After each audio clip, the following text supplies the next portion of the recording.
This is Dr. Jameson Wong. I'm a NUCCA doctor, and you're listening to Just Warrior It, a podcast where we believe your health is worth fighting for. Hi, so we are going to film one of our episodes for Just Warrior It, where we feel that you should be fighting for your health. It's worth fighting for. And so, my name's Jameson. I'm Christine. I'm Sadie. And these two will be interviewing me. We're excited. Are you ready? Oh, I'm ready. All right, we're going to start At least I think I am. We're going to start off with the easy questions first. What is your favorite food? Oh, that's an easy one. My favorite food is chicken pot pie. I love pie. I love the crust. I love the way it's flaky and just gooey on the inside. Yeah, that's my favorite one. That was good. That was way easy for you to answer. I believe you. What is your favorite movie? Oh, favorite movie? Star Wars. I can't believe you had to think about that. For some reason, I think for a moment, yeah, Star Wars. I love Star Wars. I mean, nothing beats the trilogy 4, 5, and 6. Yeah, those are my favorites. One day I'll watch them. One day you will. Maybe we'll watch an Office for, 20 minutes or something like that. Every break. Which one does she have to start with, Dr. Wong? We have to start with episode 4, obviously. Okay. It's just did the way George Lucas put them out. Noted. All right, what is your favorite sweet or dessert? Pie.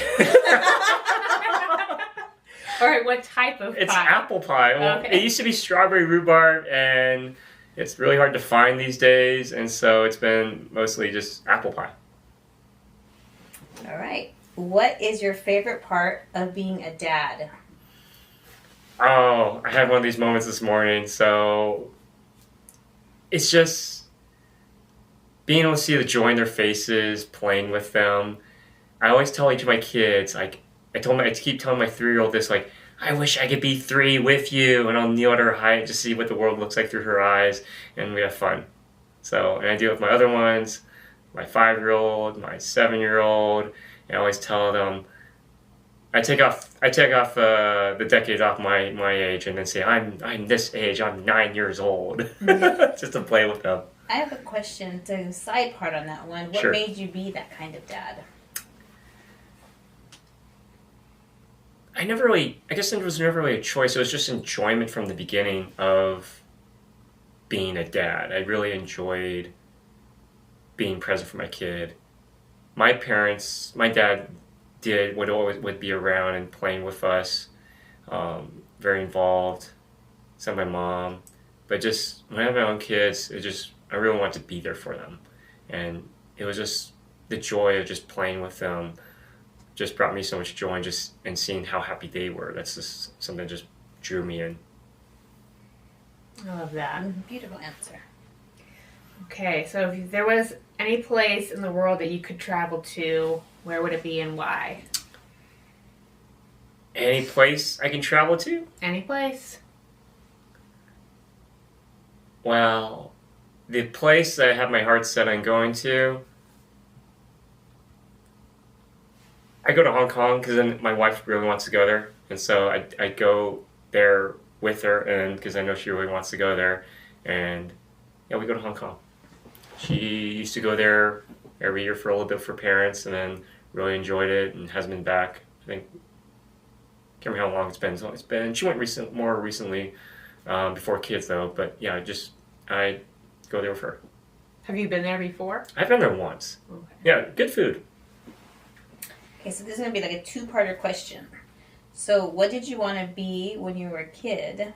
But was there another career choice that interested you, either from kid to teenager to now, during that time? Oh, kid, I wanted to draw. I wanted to be a graphics designer or an animator. Actually, yeah, I wanted to be an animator or something with computer graphics and stuff like that. Then until you realize, I don't draw that well. Some more details. Yeah, it's okay, maybe I should choose something else. And then I'd say in high school, I thought being something health related.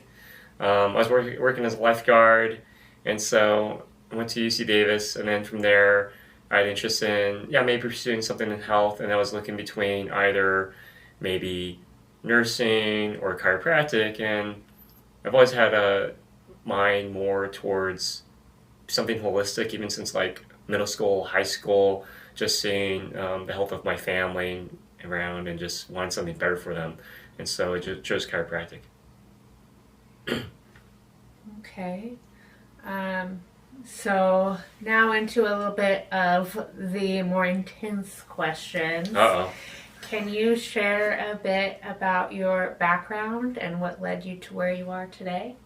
Okay, well, a little background about me. I am from San Francisco Bay Area, small little town, Castro Valley, and background, I used to work as a lifeguard and then worked as an EMT, and then from there, I was in school at the time, and then I thought about either maybe nursing or chiropractic, and I chose chiropractic.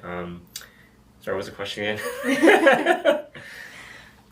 So was there anything specific that led you into chiropractic that made you more interested in that than nursing? So my martial arts instructor, I've been doing martial arts for about 27 years, and he's a chiropractor, and his master before him was a Chinese doctor, and they did do bone setting.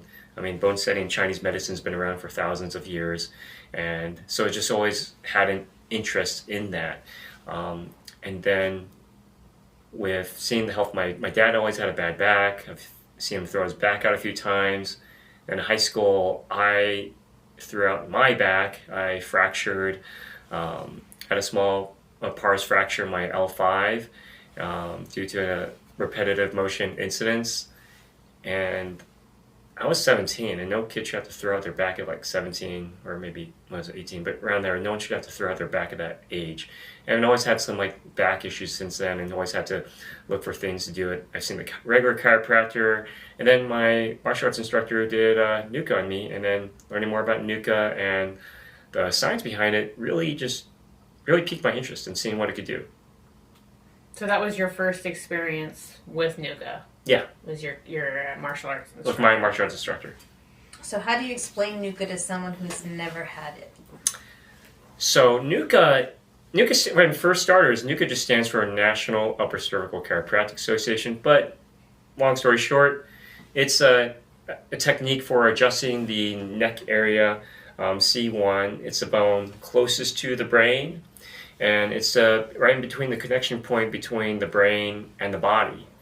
And so with NUCCA, even though we're adjusting the neck area, we're concerned with your entire spine. So we'll look at your shoulder level, your hip level, your head tilt, and your bones don't position themselves. The muscles do that. And the muscles don't control themselves. That's what a part of brain is for. That area takes information from your eyes, ears, your body, basically, and just programs your body for balance. And not only can affect with things like that, with chronic pain with the muscles, but also can affect things like headaches, migraines, vertigo, brain fog, TMJ. Yeah. And we use x-rays to see how it's shifted out, if the exam shows it's shifted. And then we do a very precise correction. There's no twisting, no snapping, no popping. And then we check immediately afterwards and see how the body changed. So what is a common misconception people have about NUCCA? Common misconception. I'd say most people think, oh, you're just touching my neck, has nothing to do with the low back area. But I've seen a lot of people with low back pain, sciatica, knee pain, failed back surgery syndrome, just being changed, their lives being changed because we're adjusting the neck area. Yes, everything sits on top of the hips, but the hips respond directly to how the neck is doing. And so if that's in place, that will allow everything else to line up on top of it. All right. Have you ever had a challenging case that taught you something important? Yeah, this goes back to maybe about 12 years ago when I was first starting off, when I was learning, being mentored by another doctor. There was my first year, so I've been practicing for 13 years, so in my first year afterwards, there was a patient where they were not getting better, and they got a little better and they got a little worse. And then I was looking back and I talked to my instructor. He's like, your measurements, it's a high possibility that you may be thinking that they're off when they're not, and you're trying to see something that's not just based on just symptoms alone. And so it's really taught me to take a step back, look, and you have to look at the measurements as is, not trying to stand back and look at the measurements versus maybe you see something slightly off because you think they're not doing well and they probably need a correction. And so just knowing when's that fine point, like, yeah, this is definitely off. I'm not trying to influence it at all. I'm just trying to take it as is and look at the measurements and just letting the measurements guide me, basically. Okay. What core values would you say guide your decision-making process in treating patients? Well, within the Optimum Chiropractic, we do have 3 values that I hold to us. Is act with integrity. I want us to always be doing what's best for the patient, to be honest about it. The other one is to be committed to excellence. So that's on us to make sure we're up to par on my training, practicing, keeping my body up and everything to do a good correction for someone. And for us as a team, just training, knowing different scenarios of what may arise that we may need to take care of in office. And the last one is being warm and enthusiastic. A lot of people come in and they're not feeling great. They're suffering, and we want them to have a warm place that they can come to and just be welcomed with a smile when they come in. If your patients described you in 3 words, what would you hope they'd say? Yeah, that's going back to my 3 values. I hope they say integrity, excellent, and encouraging. One that I would tell you that people say about you that you may not hear often is that you're so nice and you're so kind and welcoming, and that you're so, what is it that someone said? Goofy caring. Oh, yeah, I can be a little goofy sometimes. I think it's great though. Yeah, I think we had a little fun yesterday with the Ernie rattles near the door. Oh, yeah. And that's probably what they're talking about. We placed, someone had commented the skeleton looks like a person from afar and tricks them, so we put this skeleton right next to the door, the massage door when they came out. So, but Sadie was the first person to greet them. On to a couple other more fun, goofy questions. If your spine had a personality, how would you describe it? My spine would be. Have you ever seen that movie with Lethal Weapon? I'm getting too old for this. Yes. They'd probably be saying that I'm getting too old for this. Probably because it's had issues since I've been 17, and even before then. Like I remember in middle school, there were some times where I got, after doing certain things with martial arts, like, oh wow, it feels kind of hard to put my socks on. So my spine would probably be saying I'm getting too old for this. This would be one of my favorite movies, actually. I love Lethal Weapon. What song would play every time you enter the treatment room if it had theme music? Okay, that's a hard one because you know me, I like to listen to certain songs and I play them over and over again, and sometimes it switches week by week or day by day. I mean, just now in the city was playing. I'm like, I could have that probably playing for the next couple of hours while I see people. And then another one was what's that one by? These Dreams by Heart. Yes, I played that a lot. So different songs. All right, and what is something people would be surprised to learn about you? I don't think it's a secret, but some people find it a secret or find it like a aha moment when they've been at the office for a little bit, or maybe a year or so, and they're like, "I didn't know you were a Star Wars fan." How they don't know, I'm not sure, because Star Wars is everywhere. Yeah, I think most people don't see the helmets that we have.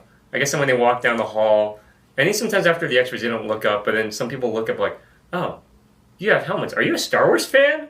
Like, yeah. Another one too would be that you listen to heavy metal. Yeah, every so often. It's Yeah. fun. You got to change it up. All right, I think that's all of our questions for you today. Is there anything else you wanted to share with us before we say goodbye? I think you covered it really well, from sweets to Star Wars to peeling the onion layer deeper. So I think we're good. So this is an episode of Just Worry It. So stay tuned and we'll come up with another episode.